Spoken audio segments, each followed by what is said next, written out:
Olá, a gente está aqui em Brasília e pedimos um espaço na agenda, que o embaixador André Corrêa do Lago já devia estar bastante cansado de falar com jornalistas, mas não, ele está abrindo esse espaço e a gente conversa com ele aqui agora para pegar essa avaliação. Passou a COP de Belém, mas a presidência brasileira da COP continua. Então, embaixador, muito obrigado por receber a gente de novo. Imagina, depois de todo o carinho de Belém, com a COP, com todas essas pessoas que vieram do Brasil inteiro, do mundo inteiro, estamos sempre pensando em Belém. Isso que eu queria já começar lhe perguntando.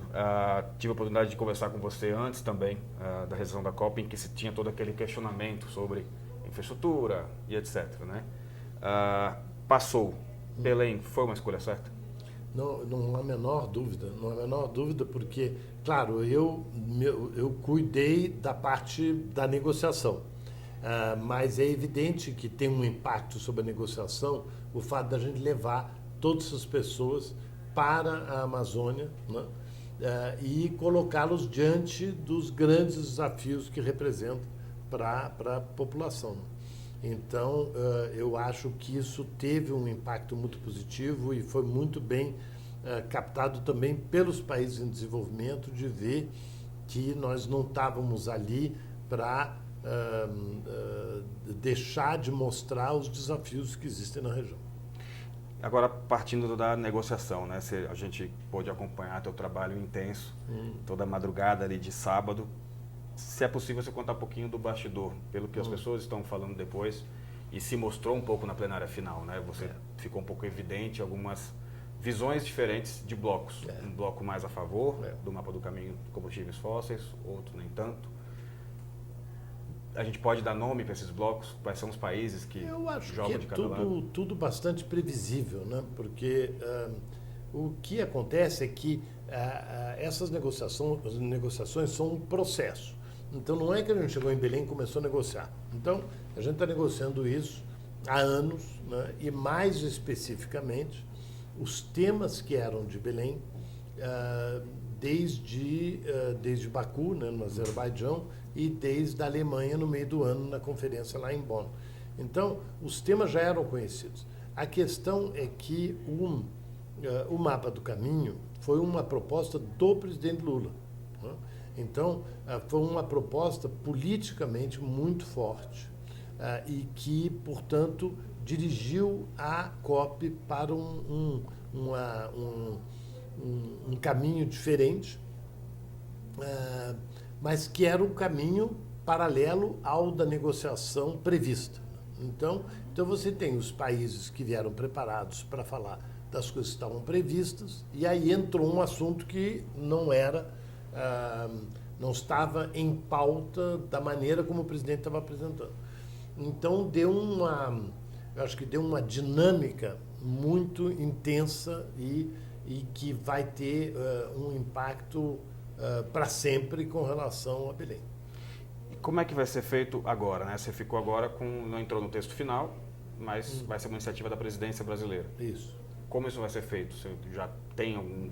Nós já estávamos prevendo isso, né? Porque a gente sabia que não podia entrar no texto final, né? Porque existem muitos países que não querem falar sobre esse assunto.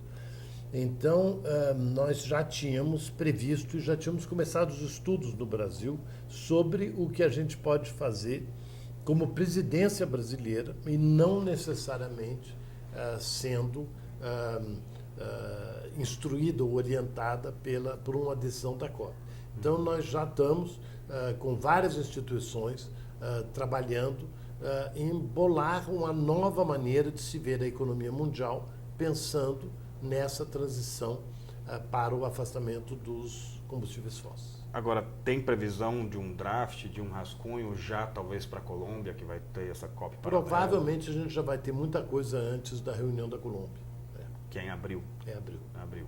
Ou seja, e aí como isso vai ser feito na prática? Como é que a gente consegue acompanhar o andamento disso? São publicar textos? A gente vai criar aqui dentro da presidência um grupo de trabalho que vai estar em contato com essas muitas agências internacionais que cuidam de energia. Porque energia é um tema que é tão delicado do ponto de vista geopolítico e do ponto de vista econômico, que você tem várias organizações e basicamente nenhuma das Nações Unidas, porque são organizações como a Agência Internacional de Energia, como a OPEP, como a Organização Mundial de Renováveis, tem a Aliança de Biocombustíveis, a Aliança Solar Internacional. Então, tem muitas organizações que cuidam de energia. Então, nós queremos costurar algo que reúna os trabalhos, porque você já tem muita gente trabalhando sobre isso, mas não como um conjunto, como o que a gente pretende fazer. Você acha que essa expectativa criada aí vai ter alguma coisa para ser entregue, então? Eu acho que sim, eu acho que a gente vai provocar um debate sobre o tema de forma muito diferente do que está sendo tratado até agora. Agora, o Brasil tem interesse de liderar isso, foi uma fala do presidente Lula, que daí a missão está contigo. Mas o Brasil, paralelamente, também autorizou a pesquisa de petróleo na Foz do Amazonas. E isso não pode tirar um pouco da legitimidade brasileira em liderar essa discussão, sendo que o Brasil quer? Não, eu acho que é o contrário. Eu acho que a gente tem que lembrar que os fósseis ainda representam uma quantidade gigantesca da energia no mundo. Então, não adianta você ser o país como é o Brasil, que tem 90% de renováveis na sua matriz elétrica, dando um exemplo, e quando nós temos circunstâncias muito específicas. Quer dizer, primeiro que a gente começou com isso porque a gente teve hidrelétrica, a gente começou com isso porque a gente tinha pouco carvão, a gente não tinha petróleo, então a gente se dirigiu para isso nos anos 60, 70, 80. Depois nós desenvolvemos biocombustíveis, e pouco a pouco nós também viramos ótimos em solar e em eólica. Então, agora, são as circunstâncias nacionais, e até se você separa as circunstâncias das regiões do Brasil, né? Então, por exemplo, o sul do Brasil e o nordeste são os que têm as melhores condições para eólica. Mas isso não quer dizer que todo o Brasil é bom de eólica, tem certas circunstâncias. Então, eu acho que, eu brinco que como o Brasil é tão grande e tem tantas condições que ele, de certa forma, resume o debate internacional. Então, tem interesses de que se continue com fósseis, tem interesse que se acentue solar, tem interesse que se acentue biocombustíveis. E eu acho que é por isso que o Brasil, por ter tantas opções, é que o Brasil tem um papel extraordinário nesse debate.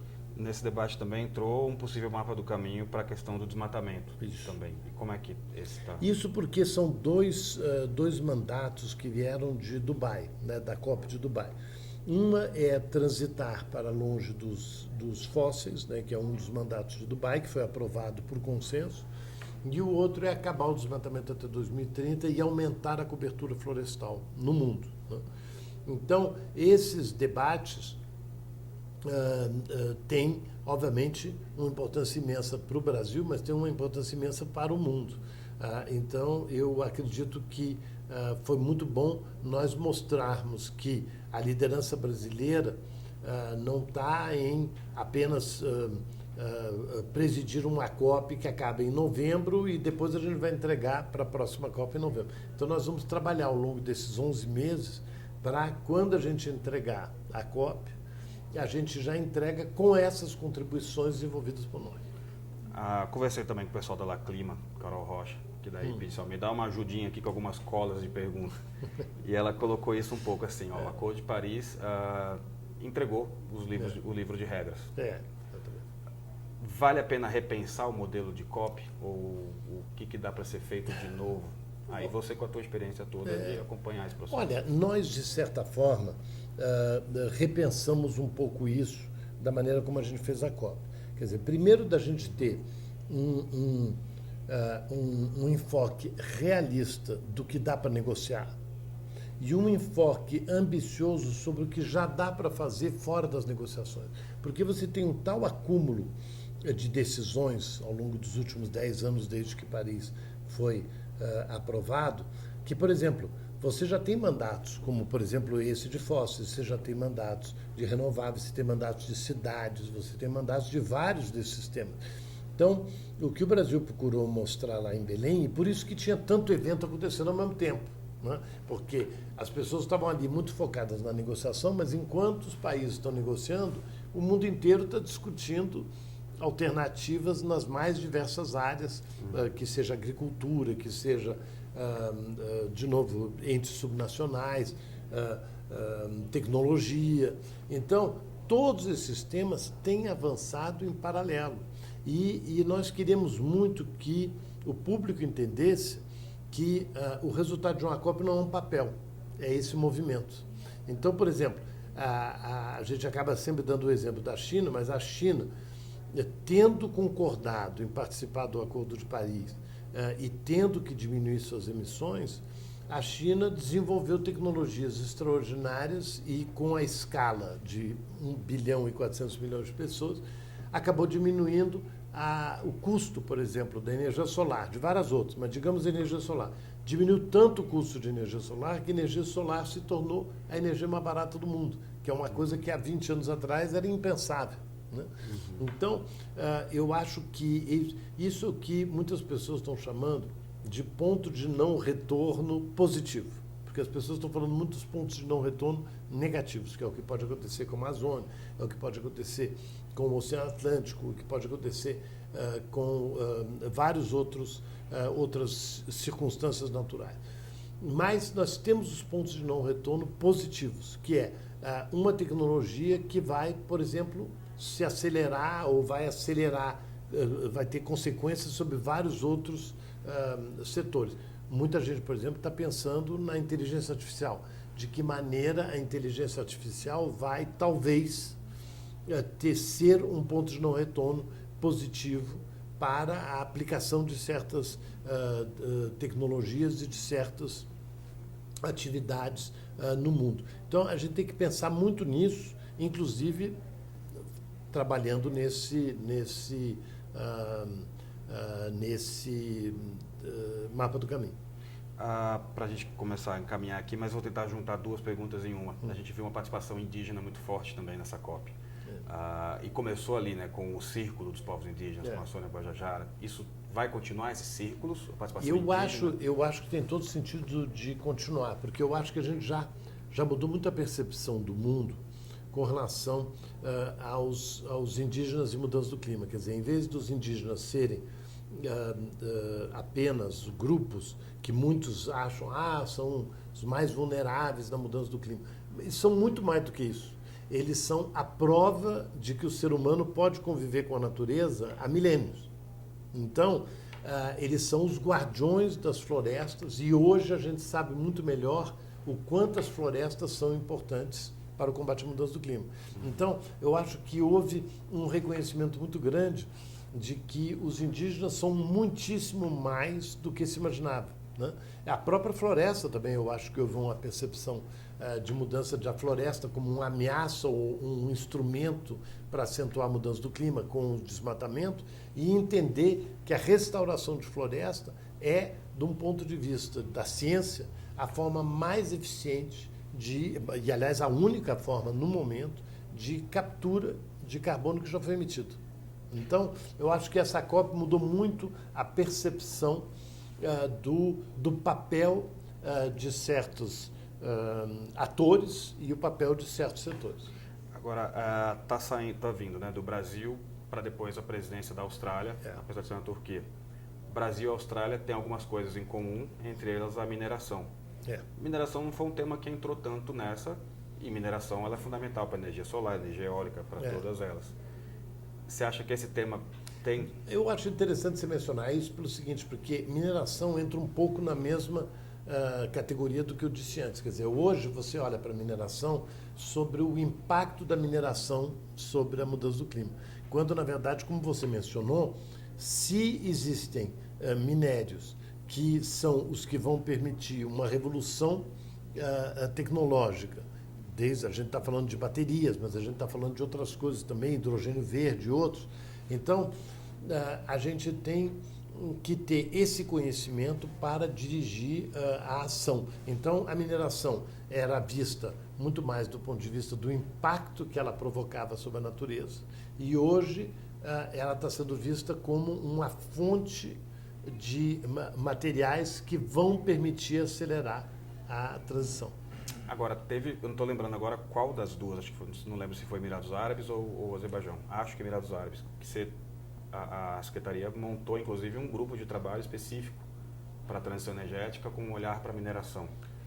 Esse grupo não chegou a se reunir em Belém? Não, esse tema foi muito tratado em Belém, mas não há uma decisão de Belém especificamente que mude as coisas com relação a isso. Então, por exemplo, quando a gente está falando da transição para o afastamento dos fósseis, é importantíssimo falar de mineração porque vários dos caminhos passam pela mineração. Você tem um impacto. Você tem um impacto. Mas você depende também dela. Né? E é o impacto positivo pode ser muito maior do que o outro. Né? No momento, se você perguntar para a maior parte das pessoas na rua qual é o impacto da mineração sobre a mudança do clima, as pessoas pensariam nos impactos negativos. Mas eu acho que justamente esse debate vai trazer provavelmente uma mudança de percepção sobre a possibilidade e já a existência de um impacto positivo. A gente aqui sempre entregou alguma exclusiva. Eu posso dizer isso, que a presença brasileira deve ter um diálogo também específico com relação à mineração, eu acho que não há a menor dúvida e a Austrália vai ser um grande parceiro nisso, né? Porque a Austrália tem uma das minerações mais avançadas do mundo, inclusive nessa parte de terras raras, por exemplo, e tudo isso a Austrália também tem muita riqueza nessa área, mas a Austrália também é um tradicional produtor de minérios na maneira antiga de se ver para a mineração. E a China daí acaba tendo um protagonismo forte nisso. E a China, agora lembra que, de novo, a China que era associada a ser pelo seu crescimento muito rápido nas últimas décadas, ter se tornado um grande emissor, que é verdade. Por outro lado, a China acabou apresentando várias das soluções que já estão sendo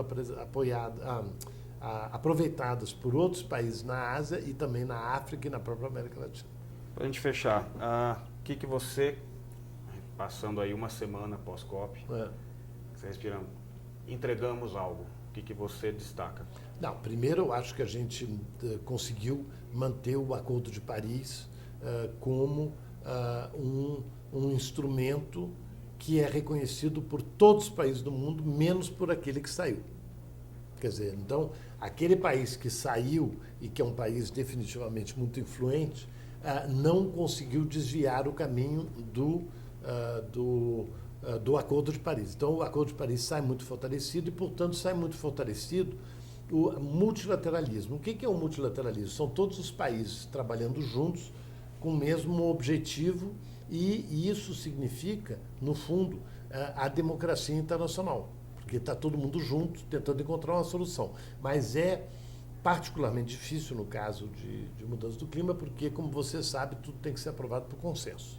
Então, mesmo com a dificuldade do consenso, mesmo com a dificuldade dos Estados Unidos terem saído, mesmo com a dificuldade de que as duas últimas grandes negociações neste ano infelizmente, não tiveram os resultados esperados, que foi sobre plástico e sobre combustível de navegação, apesar deste ano muito difícil, a gente conseguiu que Paris saísse fortalecido nesse processo. Mas teve muito mais, eu acho. Acho que teve uma percepção muito forte dentro do Brasil, mas cada vez mais fora do Brasil, de que essa agenda não pode depender exclusivamente da negociação em si, mas sim da ação, da implementação por parte dos mais diversos atores. E eu acho que a gente também conseguiu uma terceira coisa que eu acho que foi particularmente boa no Brasil, foi o imenso interesse que essa conferência gerou no público brasileiro. Então, a presença extraordinária, né, da imprensa e a presença da discussão da COP em toda a mídia brasileira, né, em todos os níveis, da impressa até as mídias sociais, isso também é uma enorme vantagem, porque como em 1992, na Rio 92, ela trouxe o Brasil para o pensamento contemporâneo sobre o tema. Então, o Brasil tem tantas vantagens nessa agenda que eu espero que realmente, graças à COP, o Brasil se passou a olhar para essa agenda de uma maneira muito mais dinâmica, muito mais contemporânea e muito mais útil para o Brasil, porque é uma agenda positiva para nós. Juro que a última pergunta, a gente está falando dessa agenda, quanto que a sociedade brasileira como um todo conheceu mais o assunto. Exatamente. Né? Acho que exatamente. Isso é fato. E eu acho que isso é fantástico. Agora você inicia 2026, continua com a presidência, né? O Brasil liderando isso, mas é um ano eleitoral, num país extremamente polarizado, em que inclusive o tema climático às vezes é contaminado pela discussão partidária. Isso atrapalha de alguma forma o seu trabalho? Olha, eu acho que muitos observadores ficaram impressionados de que esse tema, que divide todos os países do mundo, ou seja, eu não preciso falar dos Estados Unidos, que todo mundo sabe, mas mesmo na Europa virou um tema eleitoral muito complexo, por isso que a União Europeia, inclusive, teve várias dificuldades na preparação da COP. Mas o que nós mostramos é que o Brasil chegou unido na COP. Você não teve aquele tipo de discordância durante a COP. Nós estávamos unidos porque todos os temas foram tratados, as pessoas acompanharam, participaram. A indústria foi incrível, CNI foi fantástica com a SBCOP, a agricultura foi fabulosa com a nossa Embrapa fazendo a AgriZone, que foi um sucesso imenso. A mineração, como você disse, estava presente. A tecnologia estava presente, a nossa ciência estava presente, a floresta estava presente, a restauração florestal estava presente. Então, o Brasil estava unido na COP e o Brasil não tem por que não continuar unido nesse pós-COP. Perfeito. Muito obrigado. Obrigado a você. Mais uma vez. Obrigadão.